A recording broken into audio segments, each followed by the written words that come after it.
panjangkan dan melenggok-lenggokkan suara azan. Saksikanlah kajian Islam ilmiah di Roja TV dan Radio Roja.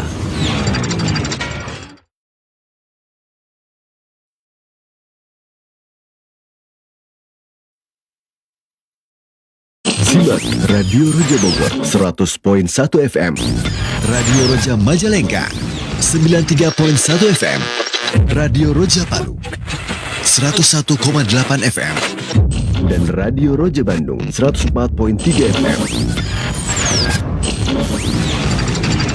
Menebar cahaya sunnah. Roja TV, saluran tilaah Al-Quran dan kajian Islam.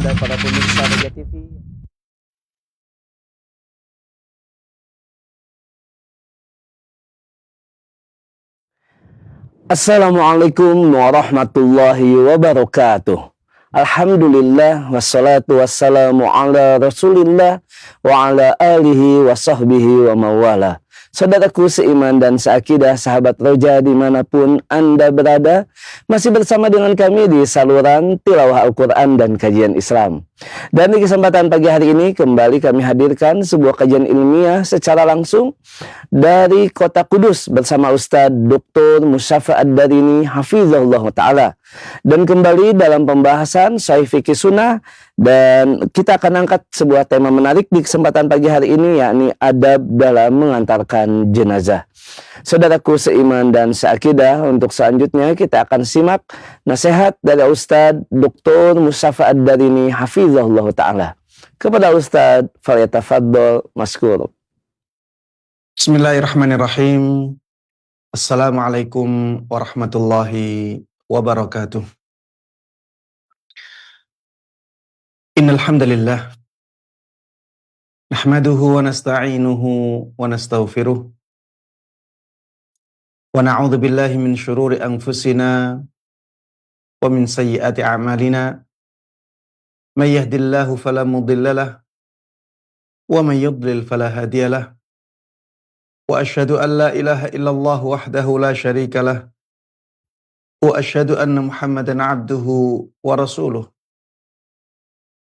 Ya ayyuhalladzina amanu ittaqullaha haqqa tuqatih wa la tamutunna illa wa antum muslimun, amma ba'd. Fa inna asdaqal hadithi kitabullah wa khairal huda huda Muhammadin sallallahu alaihi wasallam wa syarral umuri muhdatsatuha fa inna kulla muhdatsatin bid'ah wa kulla bid'atin dhalalah wa kulla dhalalatin finnar. Para jemaah sekalian, kaum muslimin dan kaum muslimat, khususnya para pemirsa Roja TV dan para pendengar Radio Roja yang semoga dimuliakan dan dirahmati oleh Allah Subhanahu wa taala. Alhamdulillah, kita panjatkan puja dan puji syukur kita kehadirat Allah Subhanahu wa ta'ala atas nikmat-nikmatnya yang tak terhingga. Sehingga pada kesempatan yang berbahagia ini kita bisa meneruskan kembali kajian ilmiah kita tentang fikih. Mudah-mudahan Allah Subhanahu wa ta'ala menyempurnakan nikmatnya dengan menjadikan kita sebagai hamba-hambanya yang pandai mensyukuri nikmatnya. Sehingga Allah jaga nikmat-nikmat ini pada kita, dan Allah berikan kepada kita tambahan nikmat-nikmat yang lainnya. Amin amin ya rabbal alamin. Tidak lupa selawat dan salam, keberkahan dan kenikmatan semoga selalu terlimpahkan dan tercurahkan kepada Nabi yang sangat kita cintai dan sangat kita junjung tinggi, Nabi Agung Muhammad sallallahu alaihi wasallam. Begitu pula kepada seluruh keluarga beliau, seluruh sahabat beliau, dan seluruh kaum muslimin yang mengikuti beliau dan para sahabatnya dengan baik hingga hari akhir nanti. Para jemaah sekalian rahimana wa rahimakumullah, pada kesempatan kali ini kita akan membahas tentang adab-adab yang berkaitan dengan amalan mengantarkan jenazah ke kuburan.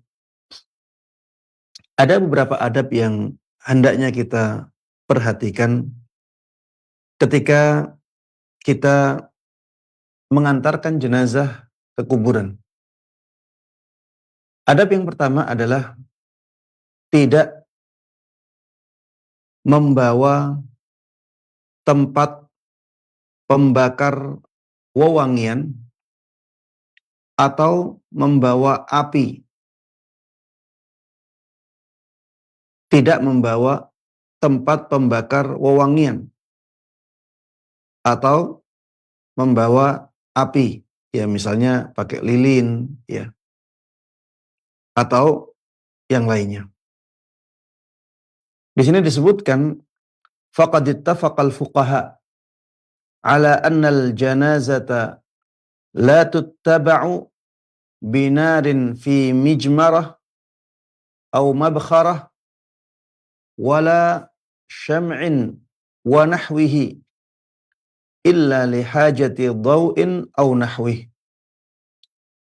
Para ahli fikih telah sepakat bahwa jenazah tidak boleh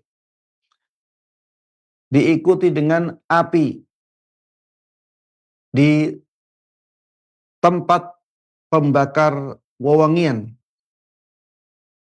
Tidak boleh juga diikuti dengan lilin dan yang semisalnya, kecuali apabila ada kebutuhan untuk cahaya atau kebutuhan yang lainnya, atau kebutuhan yang semisalnya. Jadi kalau misalnya siang-siang, maka tidak butuh membawa api untuk penerangan.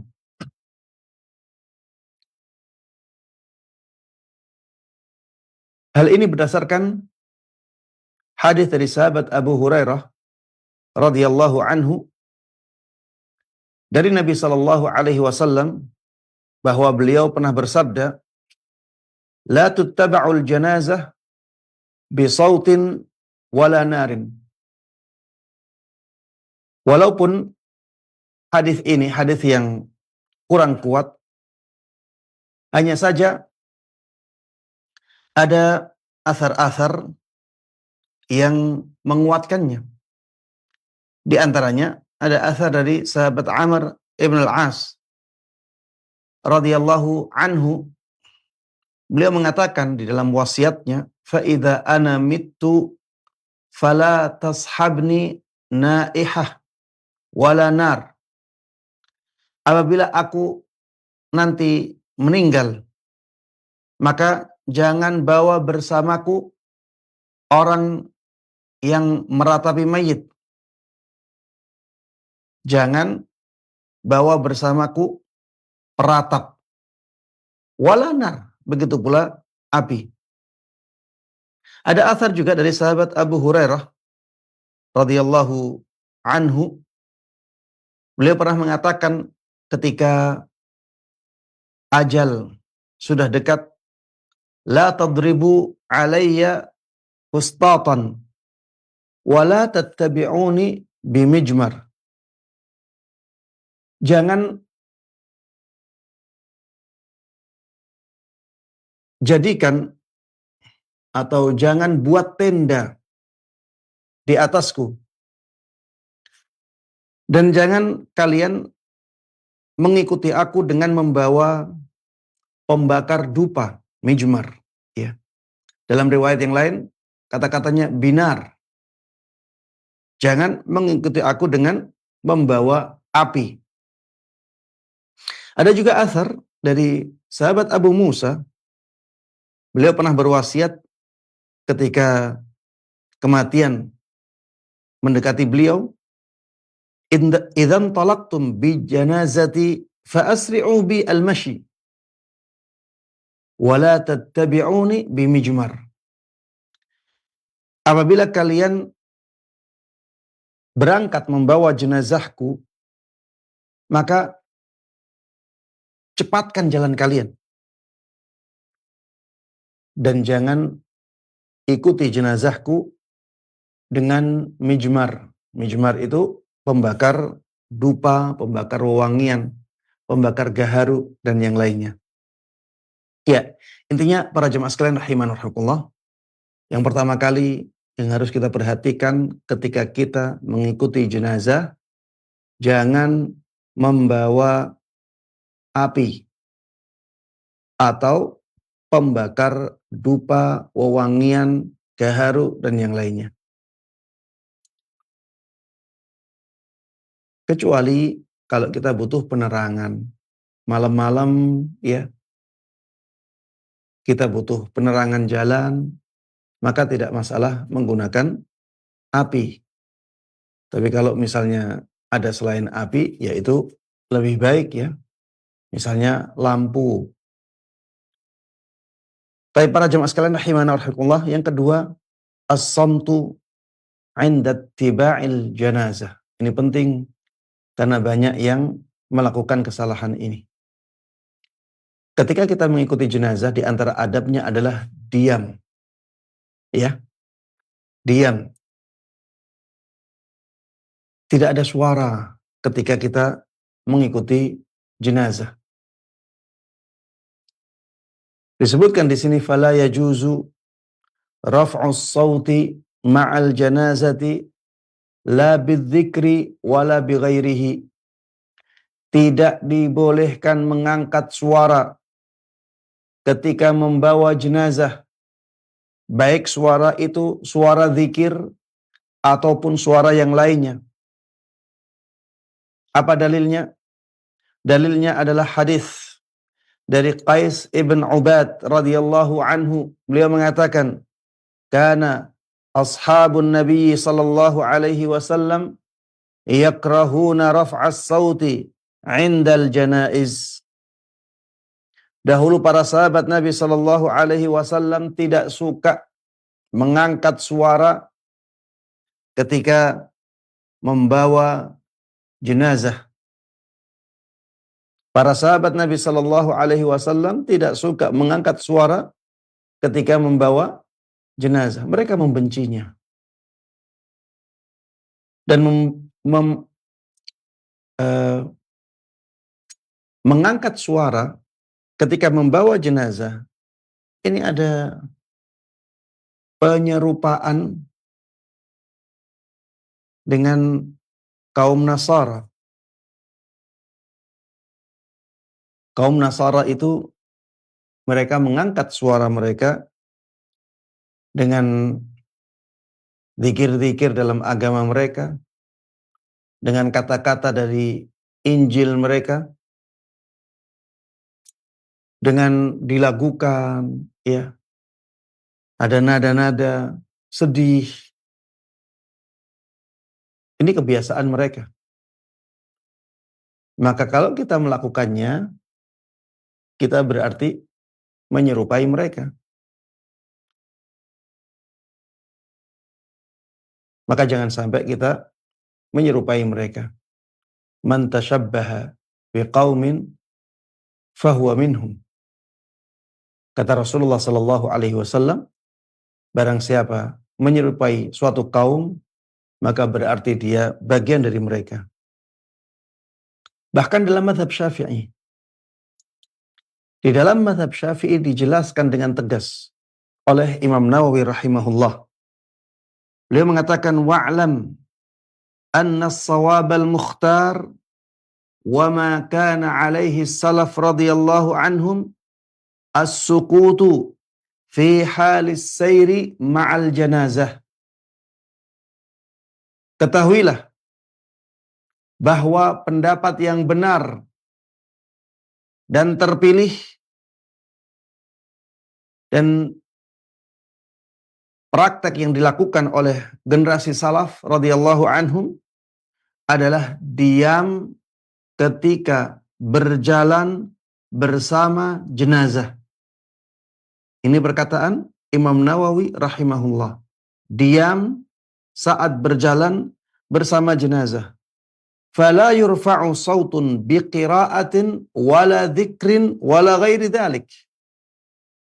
Maka jangan sampai ada suara bacaan Al-Quran yang dikeraskan, atau bacaan zikir, atau yang lainnya. Wal hikmatu fihi zahirah. Dan hikmah dalam masalah ini sangat jelas. Wa hiya annahu askanu li khatirih wa ajma'u li fikrih. Karena dengan diam, maka hatinya bisa lebih tenang, pikirannya bisa lebih fokus. Kalau ada suara-suara seperti itu, malah orang yang mengikuti jenazah itu tidak fokus. Bisa jadi dia malah lupa bahwa dia sedang mengiring jenazah. Sehingga mengingat kematiannya menjadi bias. Kemudian Imam Nawawi rahimahullah mengatakan wa huwal matlubu fi hadzal hal fa hadza huwal haqq. Dan inilah yang diinginkan dalam keadaan seperti itu. Dalam keadaan mengikuti jenazah, yang diinginkan adalah tenangnya hati, fokusnya pikiran yang berkaitan dengan jenazah. Fahadha huwal haq. Kata Imam Nawawi rahimahullah ta'ala, inilah pendapat yang benar. Wala taghtarru bikathrati man yukhalifu. Jangan sampai kita terkecoh dengan banyaknya orang yang menyelisih kebenaran ini. Ini perkataan Imam Nawawi rahimahullah sangat tegas dalam masalah ini. Maka ketika kita mengikuti jenazah, kita harusnya diam. Kalau ingin berzikir, ya berzikir dengan suara yang lirih sekali. Berzikir untuk dirinya. Karena berzikir di semua keadaan itu memang disunnahkan. Tapi tidak ada suara yang dikeraskan untuk mengikuti jenazah ini. Sebagian orang mengikuti jenazah dengan bacaan tahlil. La ilaha illallah, la ilaha illallah. Ini tidak ada sunnahnya. Tidak ada tuntunannya dari Nabi Sallallahu Alaihi Wasallam. Apalagi kalau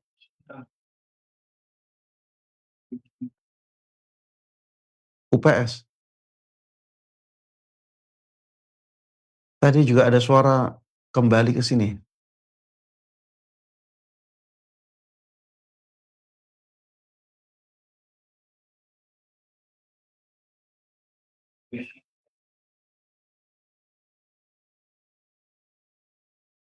Oh, OBS ya.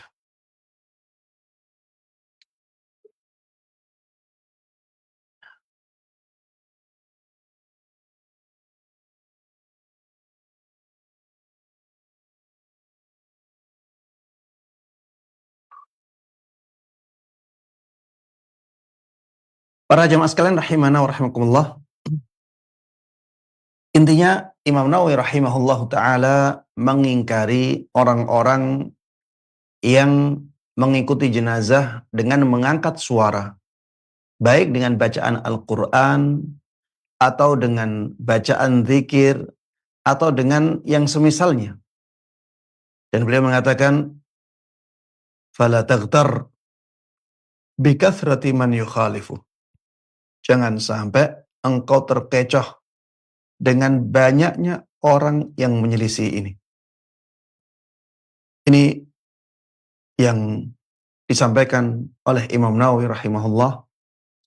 Beliau mengatakan inilah pendapat yang benar.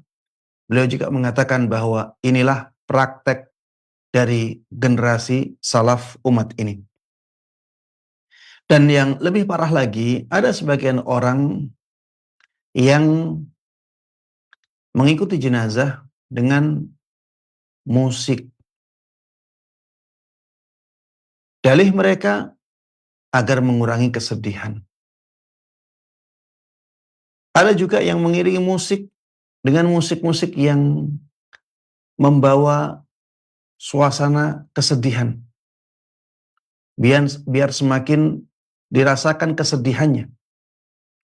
Ini semuanya para jamaah sekalian rahimana wa rahimakumullah adalah tindakan-tindakan yang benar-benar menyelisihi tuntunan Nabi kita Muhammad sallallahu alaihi wasallam. Adab yang ketiga dalam mengantarkan jenazah adalah tidak duduk sebelum jenazah dimasukkan ke kuburan.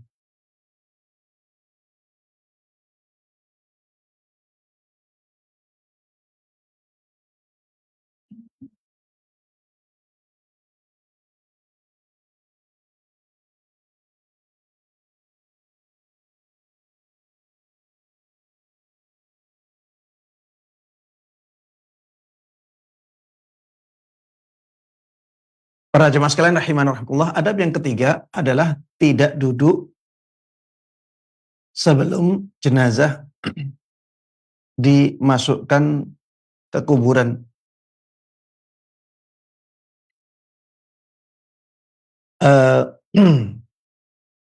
Atau sebelum jenazah diletakkan, ya.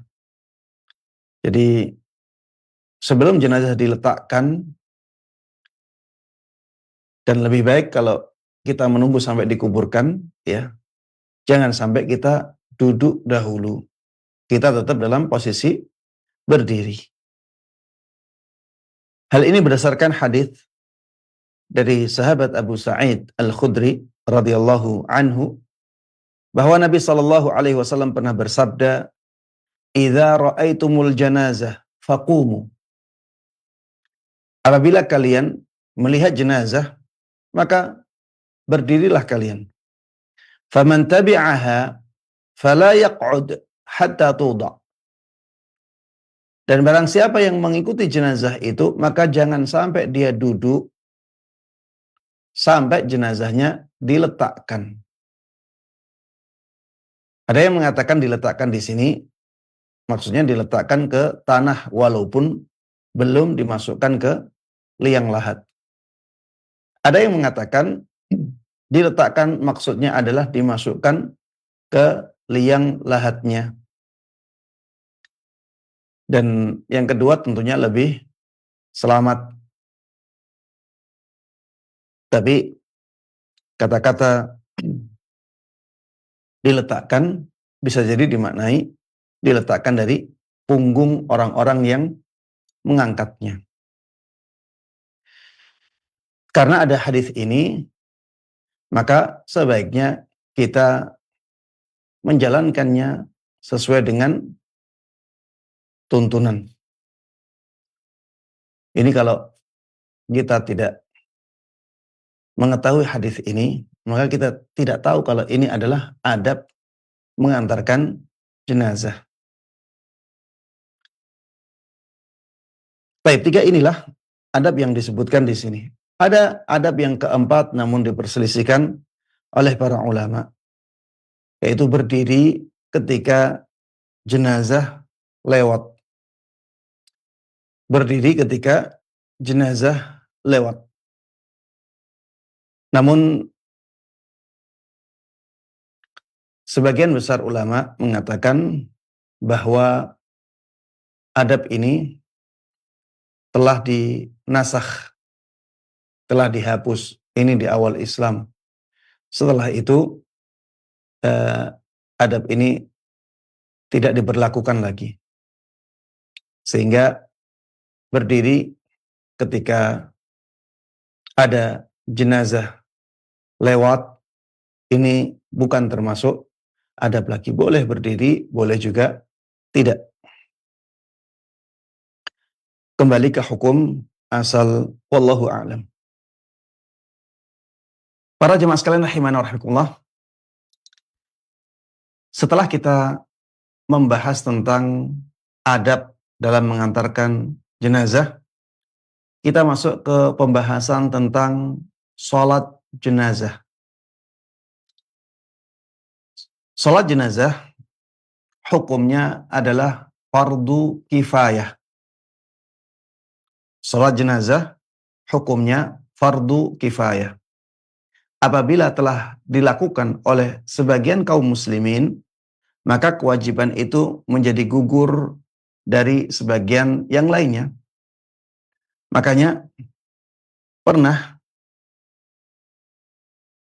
Rasulullah Shallallahu Alaihi Wasallam mengatakan kepada para sahabatnya, "Sallu ala sahibikum." Salatlah kalian untuk teman kalian ini. Ya, beliau asalnya diminta untuk menyolati karena beliau tahu bahwa orang ini punya hutang. Akhirnya beliau mengatakan kepada para sahabatnya, kalian saja yang nyolati. Kalian saja yang nyolati. Kecuali kalau jenazah tersebut sudah ada yang menanggung hutangnya. Ya, beliau akan menyolatinya.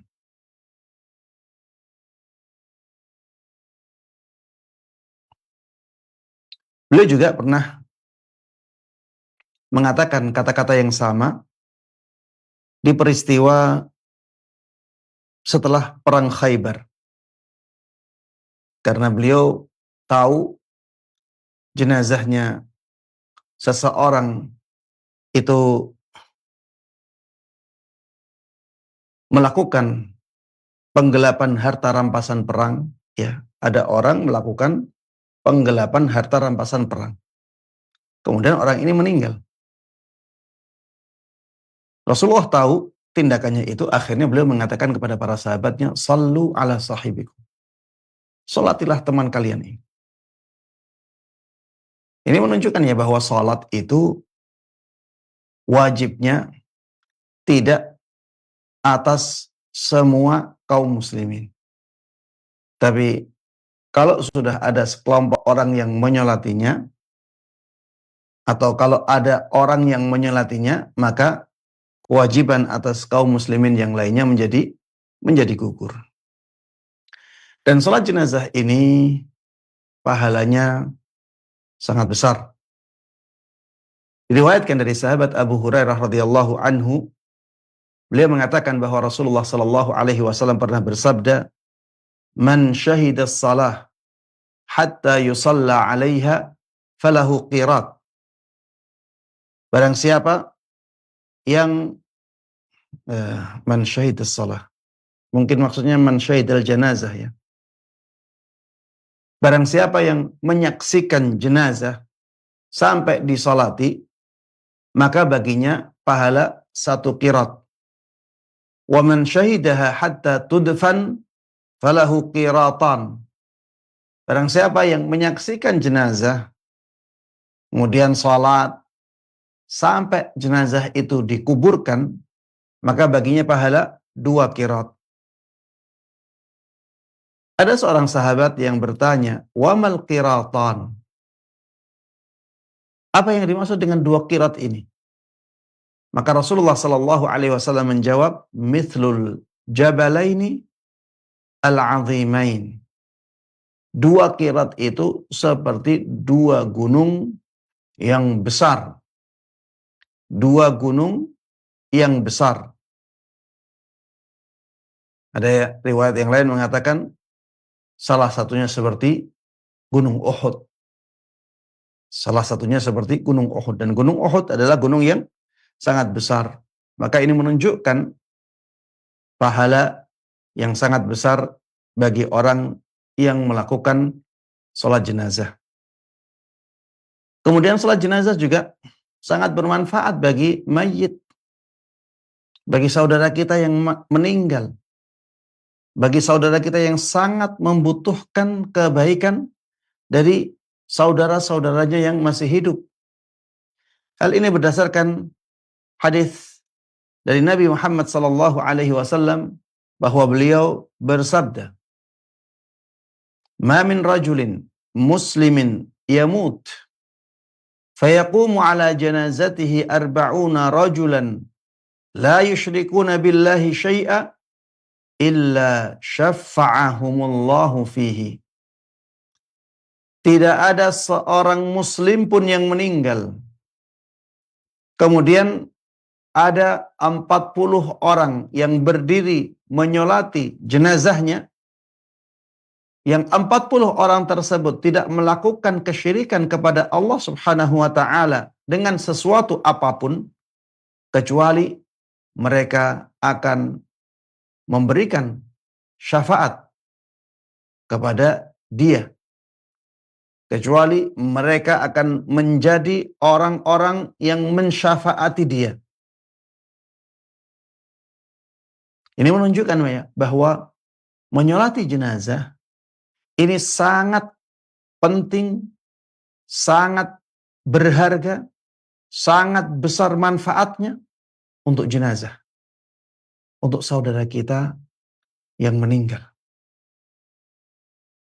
Dan ini juga menunjukkan ya, bahwa semakin mulia orang yang menyolati di sisi Allah Subhanahu wa taala, maka semakin besar pengaruhnya terhadap orang yang disolati.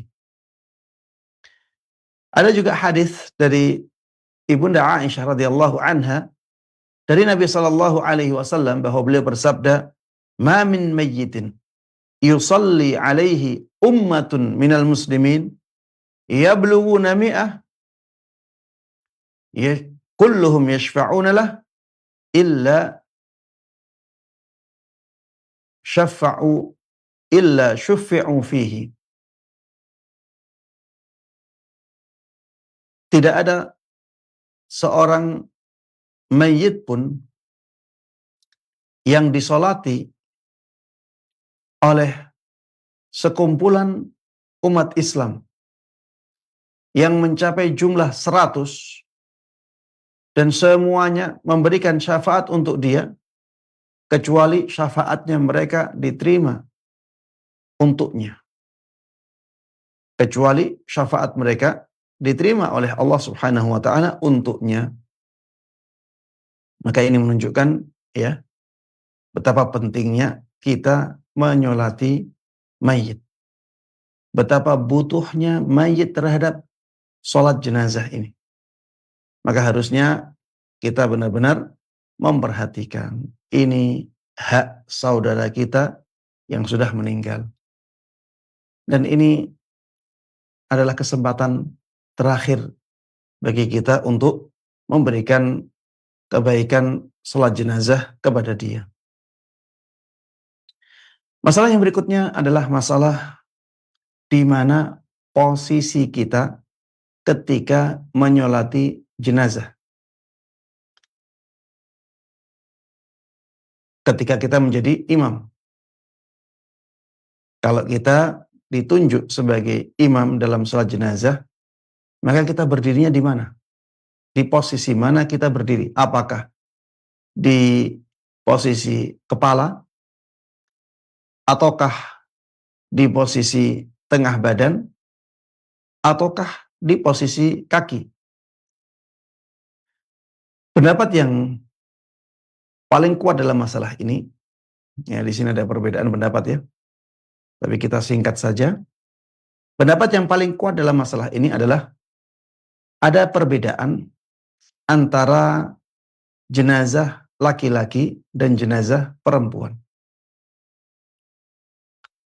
Ketika yang di depan kita, dan kita sebagai imam ya, adalah jenazah laki-laki, maka kita berdiri di bagian kepala.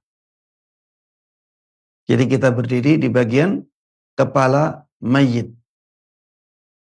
Berbeda ketika jenazahnya perempuan. Ketika jenazahnya perempuan, maka kita berdirinya di bagian tengah badannya. Bukan di bagian kepalanya, tapi di bagian tengah badannya. Apa dalilnya? Dalilnya adalah hadis dari sahabat Anas ibn Malik radhiyallahu anhu. Ya, ini peristiwa yang terjadi pada sahabat Anas radhiyallahu anhu. Kemudian setelah itu sahabat Anas menyandarkan perbuatannya itu kepada Nabi sallallahu alaihi wasallam. Ini ada cerita dari Abu Ghalib Al-Khayyat. Abu Ghalib Al-Khayyat pernah mengisahkan, syahidtu Anas bin Malikin shalla ala janazati rajulin. Aku pernah menyaksikan sahabat Anas ibn Malik menyolati jenazahnya laki-laki. Faqama inda ra'sihi. Maka beliau pun berdiri di sisi kepalanya. Beliau pun berdiri di sisi kepalanya. Kemudian ketika jenazah itu diangkat, datanglah jenazah perempuan. Dan ketika datang jenazah perempuan, maka disampaikan kepada sahabat Anas ibn Malik, "Ya Aba Hamzah, hadhihi janazatu fulanah ibnati fulan, fasalli 'alaiha." Wahai Abu Hamzah, Abu Hamzah ini kunyahnya Anas ibn Malik radhiyallahu anhu. Ini adalah jenazahnya perempuan, putrinya fulan. Ini jenazahnya seorang perempuan, putrinya seorang fulan. Fasalli 'alaiha. Maka salatilah dia. Fasalla 'alaiha faqama wasataha.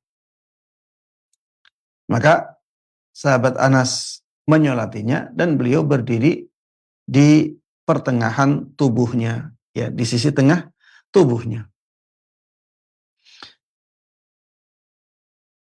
Wa fina Al-Ala ibn Ziyad Al-Adawi. Ketika itu di tengah-tengah kami ada orang yang bernama Ala ibn Ziyad Al-Adawi. Ya, ini yang mengatakan berarti perawinya yaitu Abu Ghalib Al-Khayyat. Falamma ra'a ikhtilafa qiyamihi 'ala ar-rajuli wal mar'ah qala. Ketika Ala ini melihat ada perbedaan di posisi berdirinya Anas ibn Malik ketika menyolati jenazah laki-laki dan ketika menyolati jenazah perempuan, maka Al-Ala ini mengatakan, "Ya Aba Hamzah, hakadha kana Rasulullah sallallahu alaihi wasallam yaqum haitsu qumta?" Wahai Abu Hamzah, apakah seperti ini dahulu Rasulullah sallallahu alaihi wasallam berdiri ketika menyolati jenazah sebagaimana engkau berdiri? Wa minal mar'ah haitsu qumta, begitu pula ketika menyolati jenazah perempuan, beliau berdiri sebagaimana berdirimu? Qala na'am. Maka sahabat Anas ibn Malik menjawab iya. Ini menunjukkan bahwa apa yang dilakukan oleh sahabat Anas ibn Malik ini dahulu dipraktekkan oleh Nabi Shallallahu Alaihi Wasallam, sehingga ini menjadi sunnah. Ada juga hadis dari sahabat Samurah ibn Jundub. Ini menjelaskan tentang posisi imam sholat jenazah ketika jenazahnya perempuan. Samurah ibn Jundub radhiyallahu anhu mengatakan, "Shallaitu khalfan Nabi sallallahu alaihi wasallam wa shalla ala ummi Ka'ab matat wa hiya nufasa. Faqama Rasulullah sallallahu alaihi wasallam lis-salati 'alaiha wastaha." Aku pernah salat di belakang Nabi sallallahu alaihi wasallam. Ketika itu Nabi Shallallahu Alaihi Wasallam menyolati Ummu Ka'ab yang meninggal dalam keadaan nifas. Jadi melahirkan di masa nifas, Ummu Ka'ab ini meninggal. Maka Rasulullah Shallallahu Alaihi Wasallam menyolati Ummu Ka'ab dan beliau berdiri di tengah badan Ummu Ka'ab. Ya, di sisi tengah badan Ummu Ka'ab. Ini ya pendapat yang paling kuat dalam masalah ini dari sisi dalilnya. Hadis dari sahabat Anas tadi jelas ya. Kemudian hadis dari Samurah ibn Jundub ini juga jelas dalam menerangkan bahwa Nabi Shallallahu Alaihi Wasallam dahulu ketika menyolati jenazah perempuan itu berdiri di sisi tengah badan beliau. Yang berikutnya para jemaah sekalian rahimana wa rahimakumullah, ketika kita menyolati jenazah, maka kita sebaiknya menjadikan barisan kita minimal 3 shaf. Walaupun orangnya sedikit. Walaupun orangnya sedikit. Jadikan shaf kita menjadi 3. Orangnya 30, misalnya tempatnya luas, kalau bisa jadikan 3. Jangan jadi satu soft panjang. Tapi misalnya bagi menjadi 10, 10, 10. Orangnya 10, walaupun tempatnya luas, jadikan 3. Misalnya 4, 3, 3. Orangnya cuma 6, jadikan 3. 2, 2, 2. Ini termasuk di antara ya sunnah dalam menyolati mayit. Hal ini berdasarkan sabda Nabi kita Muhammad sallallahu alaihi wasallam, "Ma min mayyitin yamut fayusalli alaihi thalathatu sufufin minal muslimin illa aujab." Tidak ada seorang mayit pun yang disolati oleh kaum muslimin dalam 3 saf kecuali dia wajib masuk surga. Kecuali dia wajib masuk surga. Ini tentunya ketika syarat-syaratnya terpenuhi dan penghalang-penghalangnya hilang. Jadi syarat yang terpenuhi, tidak ada penghalang. Maka hadis ini akan benar-benar sesuai dengan kenyataan.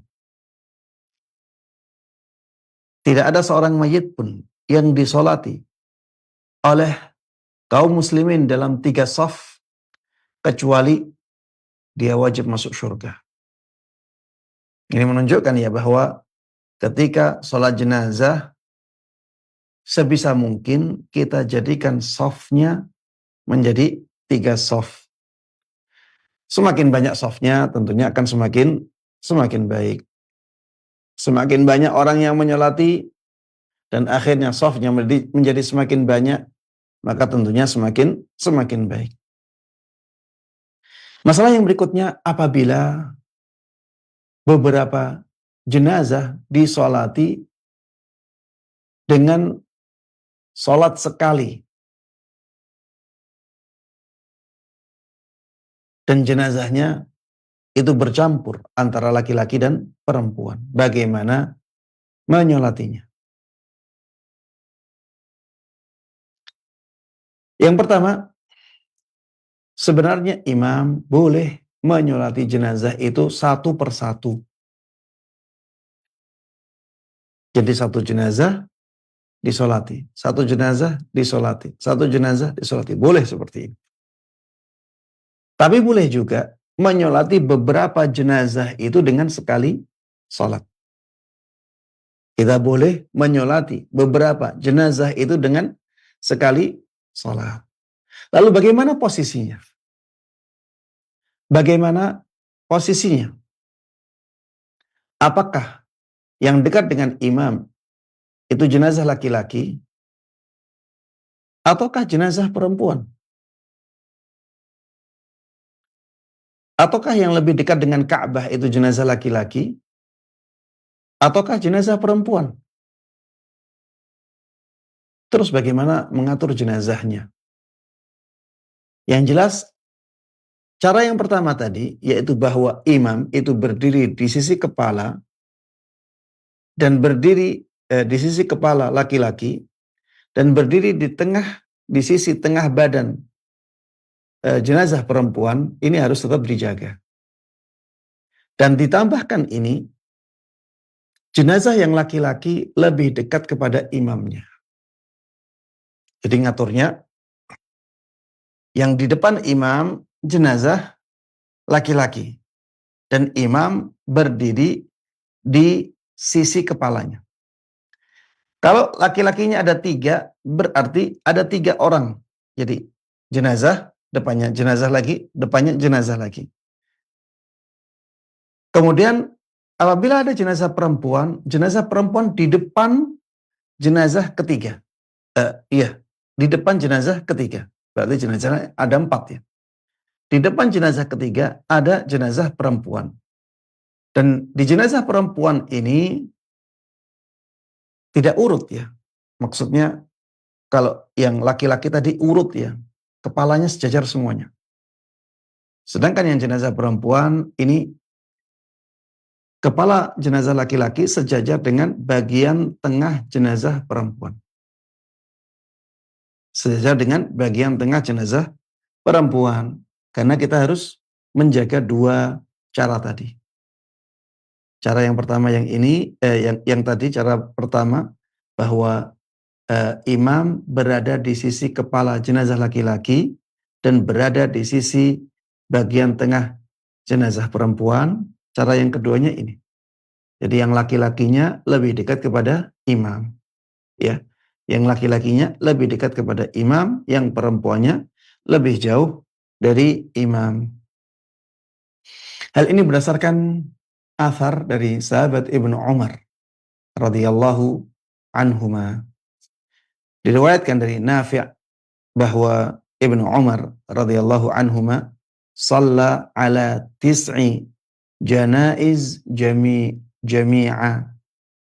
Suatu ketika sahabat Ibnu Umar pernah menyolati 9 jenazah sekaligus.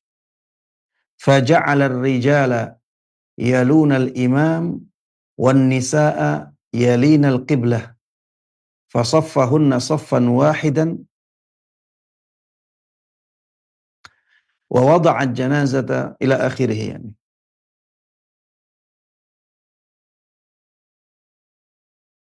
Kemudian di akhir ditanya, "Ma hadza?" Qalu hiya sunnah.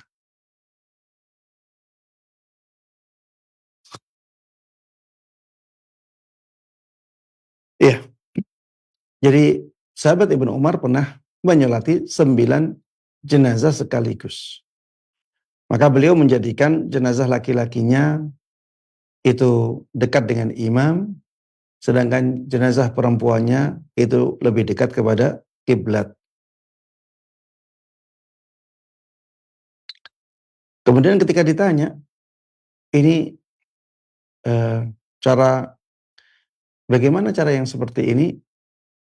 Maka beliau menjawab, hiya sunnah. Inilah sunnah Nabi Sallallahu Alaihi Wasallam. Tapi yang berikutnya, dibolehkan bagi kaum muslimah menyolati jenazah. Kemarin pembahasan masalah mengantarkan jenazah, kaum muslimah tidak dibolehkan. Makruh bagi kaum muslimah menyolati, mengantarkan jenazah. Tapi untuk menyolati jenazah dibolehkan. Untuk menyolati jenazah dibolehkan. Makanya ana menyarankan ya bagi kaum muslimah untuk segera menyolati jenazah sebelum jenazah dibawa ke tempat sholat. Kenapa seorang wanita kita bolehkan menyolati jenazah? Karena hal tersebut pernah dilakukan oleh ibunda Aisyah radhiyallahu anha. Beliau pernah memerintahkan kaum muslimin untuk membawa jenazahnya Sa'ad ibn Abi Waqqas ke Masjid Nabawi agar beliau bisa menyolati. Dan tidak ada pengingkaran ya dari para sahabat tentang sholatnya ibunda Aisyah radhiyallahu anha untuk jenazahnya Sa'ad ibn Abi Waqqas. Memang ada pengingkaran dari sebagian sahabat Nabi tentang kasus ini, tapi pengingkarannya bukan di sholatnya ibunda Aisyah radhiyallahu anha. Pengingkarannya pada kenapa dibawa ke masjid. Ya, kenapa dibawa ke masjid? Akhirnya ibunda Aisyah radhiyallahu anha mengingatkan, ini orang-orang kok cepat lupa ya.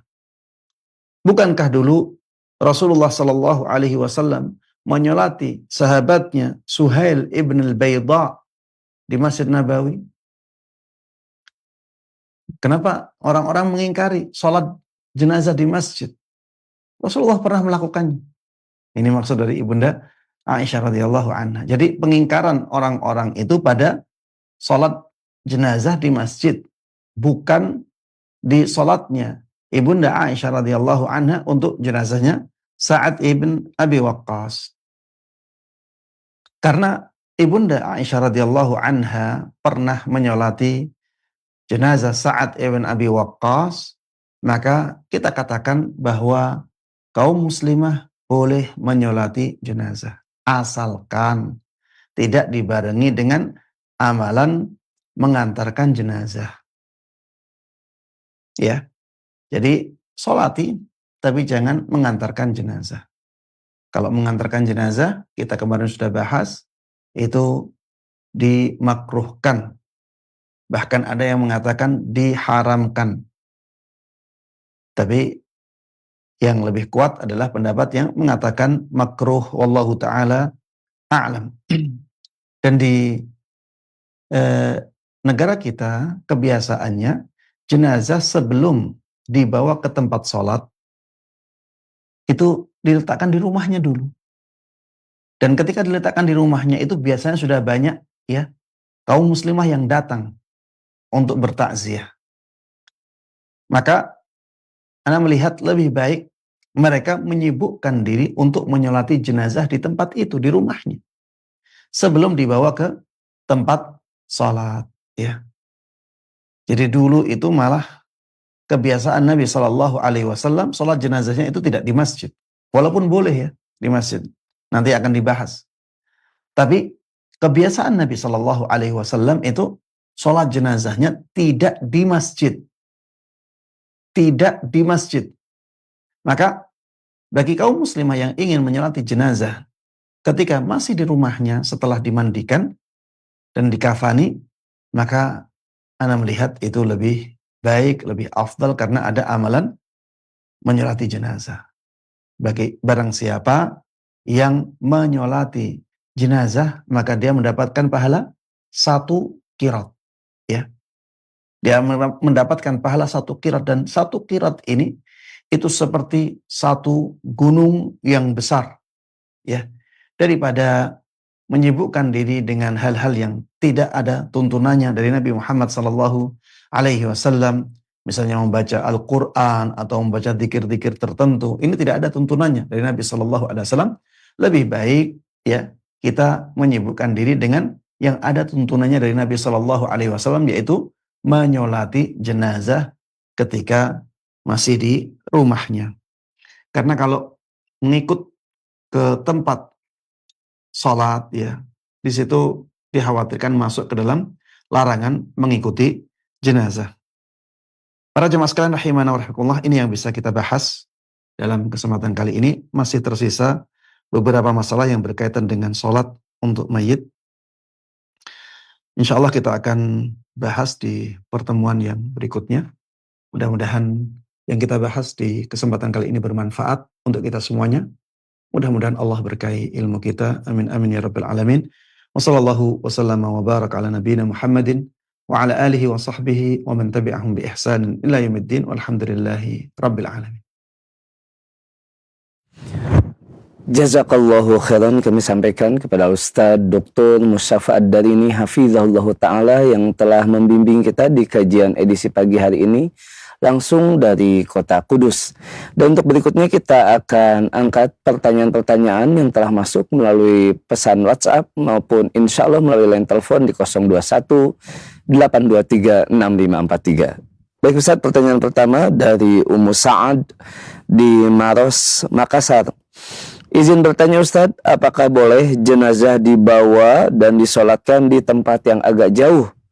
Misal sejauh 4 km Ustadz, tapi di situ masjid yang jamaahnya insya Allah di atas sunnah.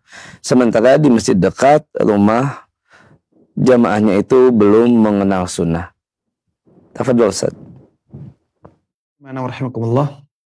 Apabila maslahatnya besar, maka Anda melihat perbuatan yang seperti ini dibolehkan.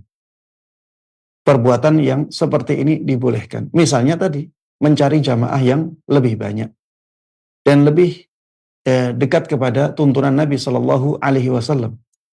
Karena hadis dari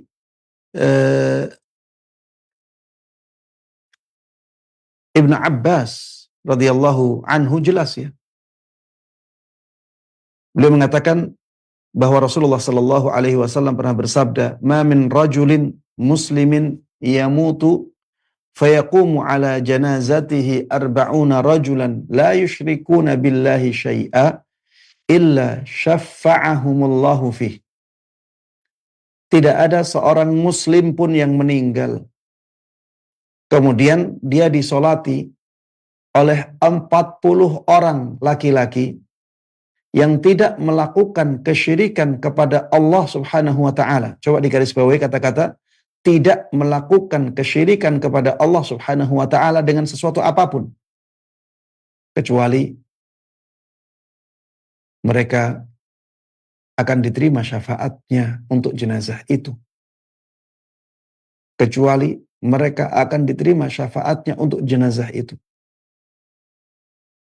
Maka kalau misalnya kita menginginkan orang yang menyolati adalah orang-orang yang benar-benar dekat kepada sunnah Nabi Sallallahu Alaihi Wasallam, benar-benar punya semangat dalam menegakkan tauhid, benar-benar semangat dalam menerapkan sunnah Nabi Sallallahu Alaihi Wasallam, maka ana melihat yang seperti itu dibolehkan dan itu maslahatnya besar bagi jenazah.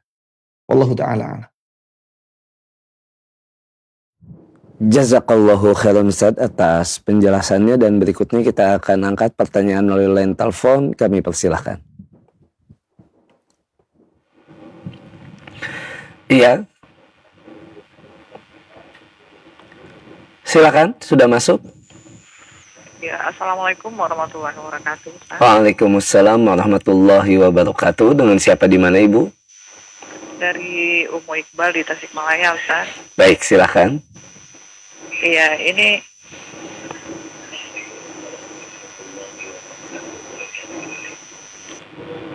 Silakan Umu. iya mau bertanya, ini di luar tema Ustaz ya. Mengenai habis melahirin Ustaz. Masa nifas misalnya sudah 40 hari tapi masih mengeluarkan darah Ustaz. Jadi bagaimana untuk melakukan sholat? Apa sudah dibolehkan apa belum gitu Ustaz? Baik. Itu aja Ustaz. Assalamualaikum warahmatullahi wabarakatuh. Waalaikumsalam warahmatullahi wabarakatuh. Tafadhol Ustaz. Ya, para jemaah sekalian rahimani wa rahmatullah, ada perbedaan pendapat di kalangan para ulama dalam masalah ini ya. Apabila orang yang mengalami nifas itu masih keluar darah setelah 40 hari. Ada yang mengatakan setelah 40 hari kalau masih keluar darah maka dianggap istihadah. Dianggap istihadah. Ini kalau darahnya bukan darah haid ya. Kalau darahnya bukan darah haid maka itu dianggap darah istihadah. Ada yang mengatakan ya seperti pendapat Imam Syafi'i, beliau mengatakan kalau masih keluar darah dan darahnya masih sama, maka tetap dianggap nifas.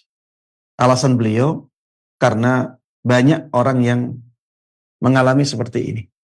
Banyak orang yang nifas lebih dari 40 hari.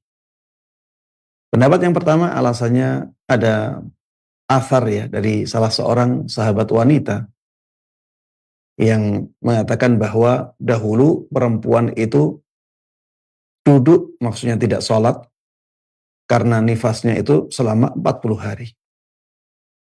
Sedangkan Imam Syafi'i rahimahullah mengatakan itu mungkin kebanyakan orang. Mungkin kebanyakan orang nifasnya tidak sampai 40 hari. Tapi ada beberapa orang yang darah nifasnya itu lebih dari 40 hari keluarnya. Dan itu banyak. Makanya Imam Syafi'i rahimahullah menganggap bahwa apabila darahnya masih keluar dan darahnya darah yang sama dengan darah yang sebelumnya, maka tetap dianggap nifas. Ya, ini masalah ijtihadiyah. Ini masalah ijtihadiyah. Kalau misalnya kita menguatkan pendapat yang pertama, maka bukan hanya kita boleh sholat setelah hari ke-41, Ya, ketika masuk hari ke-41 bukan hanya apakah boleh sholat, enggak. Tapi dia wajib sholat. Bukan hanya apakah boleh puasa, tidak. Dia wajib berpuasa. Kalau misalnya hari itu adalah hari di bulan Ramadan. Dia wajib puasa, dia wajib sholat. Kalau kita memilih pendapat yang kedua, yang dipilih oleh Imam Syafi'i rahimahullah dan ulama-ulama yang menyepakatinya atau menyetujuinya, maka jawabannya tidak boleh sholat karena masih dalam keadaan nifas. Dan tidak boleh puasa karena masih dalam keadaan nifas. Ya, ana secara pribadi ya lebih menguatkan pendapatnya Imam Syafi'i rahimahullah dalam masalah ini, karena memang banyak orang yang nifasnya masih keluar setelah 40 hari. Banyak orang yang nifasnya masih keluar setelah 40 hari. Dan darahnya sama persis dengan yang sebelumnya. Antara hari ke-40 dengan antara hari ke-41 masih sama. Maka apabila keadaannya seperti itu, apa bedanya antara hari ke-40 dengan hari ke-41? Darahnya sama, berarti kan sama-sama darah nifas. Kenapa dibedakan? Dan seingat Syekh Muhammad Ibn Shalih Al-Utsaimin juga memilih pendapat ini. Karena sisi ini, orang yang darah nifasnya lebih dari 40 hari itu banyak. Saya tidak mengatakan kebanyakan seperti itu, tidak ya. Tapi banyak orang yang darah nifasnya itu masih keluar setelah 40 hari. Dan sama persis darahnya. Maka kalau dikatakan di hari ke-40 dia tidak boleh sholat, kemudian di hari ke-41 dia wajib sholat, ini sepertinya jauh ya. Dan athar dari sebagian sahabat Nabi SAW itu bisa dibawa kepada keadaan mayoritas ummahat ya, keadaan mayoritas para ibu. Wallahu ta'ala a'lam. Jazakallahu khairan Ustaz atas penjelasannya. Dan untuk pertanyaan berikutnya dari penanya kita, yakni Redi di Kalimantan Timur. Ustaz, izin bertanya, untuk jenazah yang semasa hidupnya tidak pernah sholat, Ustaz, apakah tetap disolatkan? Tafadhol Ustaz. Ya, para jemaah sekalian rahimana wa rahimakumullah, meninggalkan sholat ini dosa besar yang bahkan para ulama sepakat lebih besar dari dosa perzinaan. Padahal kita tahu betapa besarnya dosa perzinaan. Ini lebih besar daripada dosa pembunuhan, dan kita tahu betapa besarnya dosa pembunuhan. Ini lebih besar daripada dosa pencurian, dan kita tahu betapa besarnya dosa pencurian. Makanya para ulama sampai berbeda pendapat. Orang yang meninggalkan salat itu apakah masih dalam keadaan Islam? Islamnya masih terjaga? Ataukah Islamnya sudah rusak? Ataukah dia sudah keluar dari Islam? Para ulama berbeda pendapat dalam masalah ini. Saking besarnya dosa meninggalkan sholat. Apabila yang ditanyakan tadi, dia tidak pernah sholat sama sekali, ya, dia tidak pernah sholat sama sekali, maka masih ada perbedaan pendapat di kalangan para ulama di sini. Ada yang mengatakan dia keluar dari Islamnya karena tidak pernah sholat sama sekali. Ada yang mengatakan kita kembalikan ke keyakinannya. Kalau dia meyakini bahwa sholat itu masih wajib dan dia hanya malas saja, maka dia tetap dianggap sebagai seorang muslim. Dia tetap dianggap sebagai seorang muslim dan dia melakukan dosa yang sangat besar sekali. Kalau dia menganggap bahwa sholatnya tidak wajib, makanya dia tinggalkan selama hidupnya, maka dia telah keluar dari Islamnya karena menyelisihi ijma' para ulama yang diketahui oleh seluruh kaum muslimin dengan sangat jelas. Ya, dia menyelisihi al-ma'lum minad dini bid-darurah. Salat itu diketahui oleh seluruh kaum muslimin, dia diwajibkan. kepada kaum muslimin. Kalau dia mengingkari yang seperti itu, maka dia keluar dari Islamnya. Allah Ta'ala alam, ana melihat ya, lebih hati-hati disolati. Lebih hati-hati disolati, selama kita tidak tahu ya, bahwa orang tersebut meyakini bahwa sholatnya tidak wajib lagi. Kalau kita ketahui meyakini seperti itu, sudah ya, dia keluar dari Islam. Tapi kalau kita belum tahu, ya, maka orang seperti ini, ana melihat lebih selamatnya disolati, karena ya dia mengaku sebagai seorang muslim, ya, namun dia punya kesalahan yang besar di situ. Dan ana melihat ya, pemuka-pemuka agama, ya, seorang ustadz, seorang ulama, sebaiknya tidak menyolati orang yang seperti ini. Untuk memberikan warning, untuk memberikan efek jera kepada kaum muslimin yang lainnya. Bahwa orang yang seperti ini harusnya dijauhi. Harusnya tidak ditiru. Ini ana sarankan kepada siapa? Kepada pemuka-pemuka agama. Seorang ustadz, seorang ulama, seorang yang ditokohkan. Jangan menyolati orang yang seperti ini. Agar masyarakat itu jera. Agar masyarakat tidak mencontoh orang yang seperti itu. Ya. Wallahu ta'ala alam. Demikian para jamaah sekalian rahimana wa rahimakumullah yang bisa kita bahas bersama. Mudah-mudahan Allah Subhanahu wa taala terus menjaga kita di atas kebaikan, di atas sunnah Nabi sallallahu alaihi wasallam hingga ajal menjemput kita semuanya. Amin amin ya rabbal alamin. Kita tutup kajian ini dengan doa kafaratul majlis. Subhanakallahumma wa bihamdik asyhadu an la ilaha illa anta astaghfiruka wa atubu ilaik. Assalamualaikum warahmatullahi wabarakatuh. Waalaikumsalam warahmatullahi wabarakatuh. Kami ucapkan jazakallahu khairan kepada Ustadz Dr. Mustafa Ad-Darini hafizallahu ta'ala yang telah membimbing kita di kajian pagi hari ini dari Kota Kudus. Dan kami ucapkan pula jazakumullahu khairan untuk Anda semua pemirsa Roja TV dan pendengar Radio Roja dimanapun Anda berada. Semoga kebersamaan kita menjadikan ilmu yang bermanfaat. Mohon maaf atas segala kekurangan dan banyaknya pertanyaan yang belum bisa kami sampaikan di kesempatan pagi hari ini. Semoga Allah pertemukan kita kembali di kesempatan-kesempatan mendatang, khususnya bersama Ustadz Dr. Mustafa Ad-Darini hafizallahu ta'ala di setiap hari Senin pagi pukul 6 kurang lebih sampai dengan selesai.